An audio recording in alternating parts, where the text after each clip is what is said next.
Hello student, welcome to my channel. আজকে আমি তোমাদেরকে ক্লাস 8 এর ইংরেজি বইয়ের লেসন 2 ইন্তিজার হোসেনের লেখা ক্লাউডস নামক গল্পটির তৃতীয় পার্ট লাইন বাই লাইন বাংলায় মানে করে শোনাবো।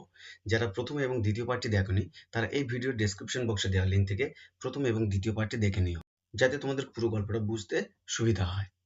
চলো তৃতীয় পার্টটা শুরু করা যাক। রিফ্রেশড হি লুকড অ্যারাউন্ড, সে সতেজ হয়ে চারিদিকে তাকালো। রিফ্রেশড কথার অর্থ হচ্ছে সতেজ হওয়া, আর লুকড অ্যারাউন্ড কথার অর্থ হচ্ছে চারিদিকে তাকানো। এখানে সতেজ হয়েছিল যে ছেলেটি অনেকক্ষণ ধরে সূর্যের আলোর মধ্যে দিয়ে আসছিল এবং পার্সিয়ান হুইলের চাকার জল থেকে হাত মুখ ধুয়ে তাজা হয়েছিল এবং চারিদিকে তাকিয়েছিল। রিফ্রেশড হি লুকড অ্যারাউন্ড, সে সতেজ হয়ে চারিদিকে তাকালো। An old man sat on a wall by the Persian wheel. An old man একটা বৃদ্ধ লোক, স্যাট অন বসেছিল, এ ওয়াল একটা দেয়ালের উপরে। অন হলো একটা প্রিপোজিশন যেটা কোনো কিছুর উপরে বোঝাতে ব্যবহার করা হয়। বাই দ্য পার্সিয়ান হুইল, পার্সি চাকার কাছে। এখানে বাই হলো একটা প্রিপোজিশন যেটা নিকটে বা কাছে বোঝাতে ব্যবহার করা হয়। He looked at the old man wanting to say something but hesitated. He looked at the old man, সে বৃদ্ধ লোকটার দিকে তাকিয়েছিল। অ্যাট হলো একটা প্রিপোজিশন যেটা কোনো কিছুর দিকে বোঝাতে ব্যবহার করা হয়। লুকড মানে হচ্ছে তাকিয়েছিল। ওয়ান্টিং টু সে, কিছু একটা বলতে চেয়েছিল। টু সেটা হলো একটা ইনফিনিটিভ যার অর্থ হচ্ছে বলতে।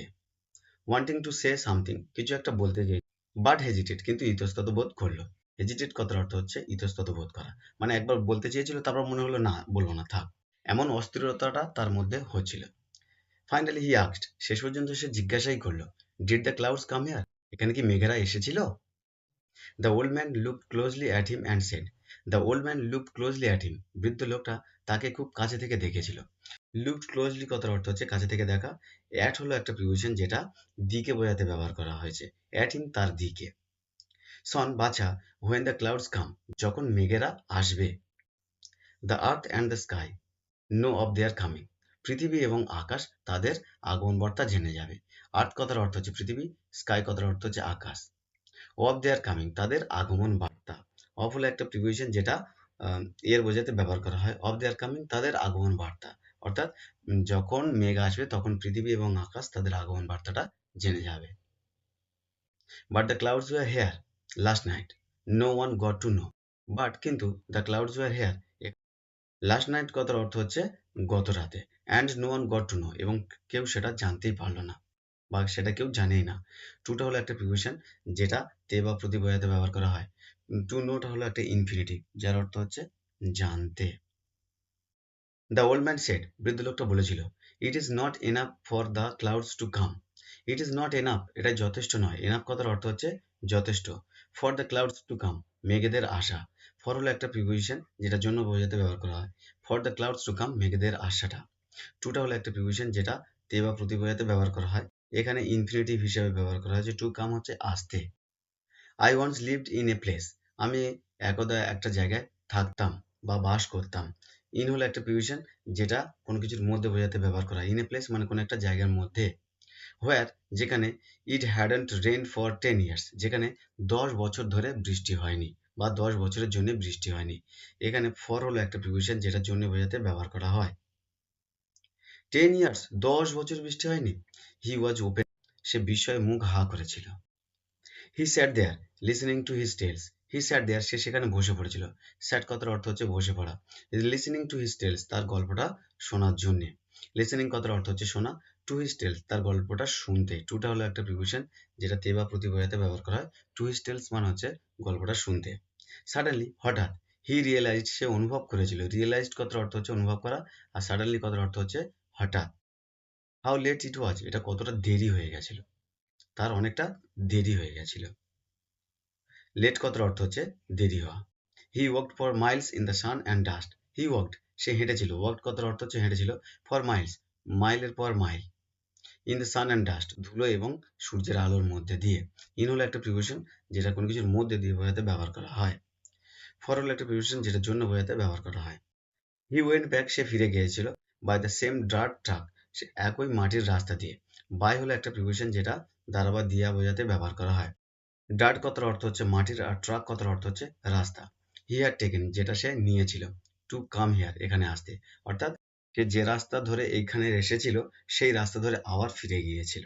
The sun was still fiercely hot, তখনও পর্যন্ত সূর্যের প্রচন্ড তাপ দিচ্ছিল। ফিয়ার্সলি কথার অর্থ হচ্ছে প্রচণ্ড, আর হট কথার অর্থ হচ্ছে তাপ।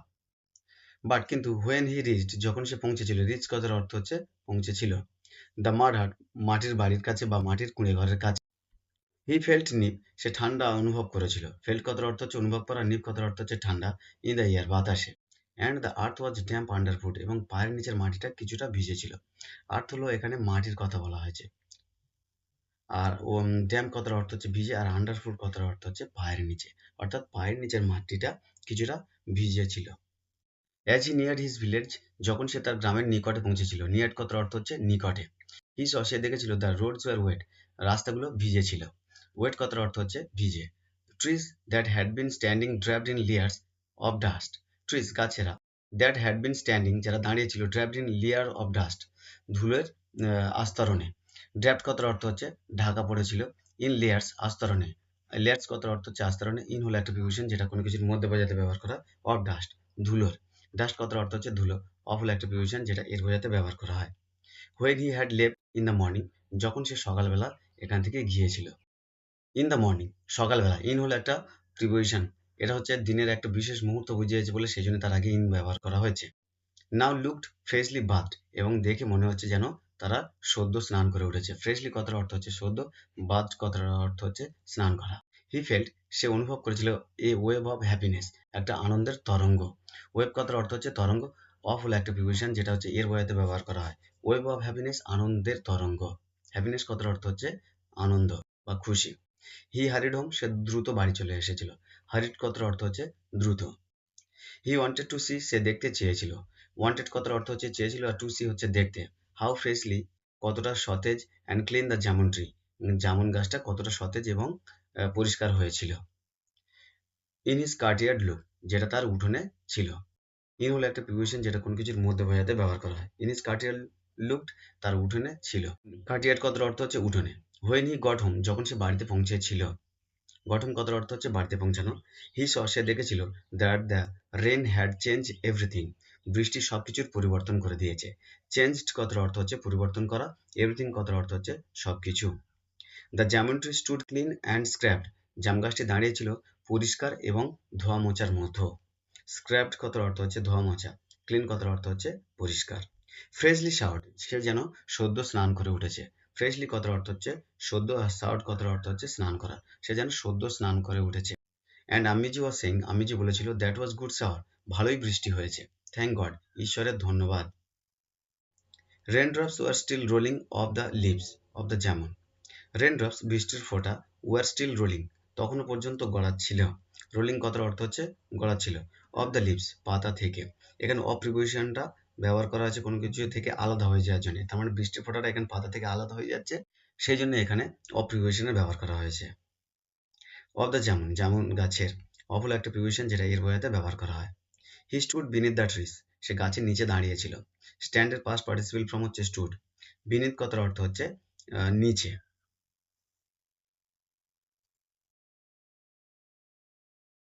অ্যান্ড লেট দেম ফল, এবং তাদেরকে পড়তে দিয়েছিল, মানে বৃষ্টির ফোঁটাকে পড়তে দিয়েছিল, অন হিজ হেড, তার মাথার উপরে, অ্যান্ড ফেস, মুখের উপরে। অন হলো একটা প্রিপোজিশন যেটা কোনো কিছুর উপরে বোঝাতে ব্যবহার করা হয়। He raised his eyes to the sky, সে আকাশের দিকে চোখ তুলল।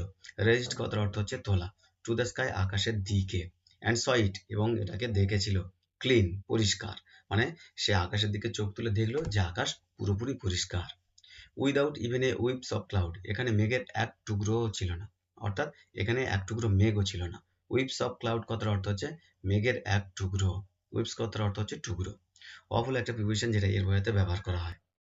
হি had walked so far in the dust, he had walked, সে হেঁটেছিল, সো ফার, অনেক দূর পর্যন্ত বা বহু দূর পর্যন্ত, in the dust and sand, সূর্যের আলো এবং ধুলোর মধ্যে দিয়ে।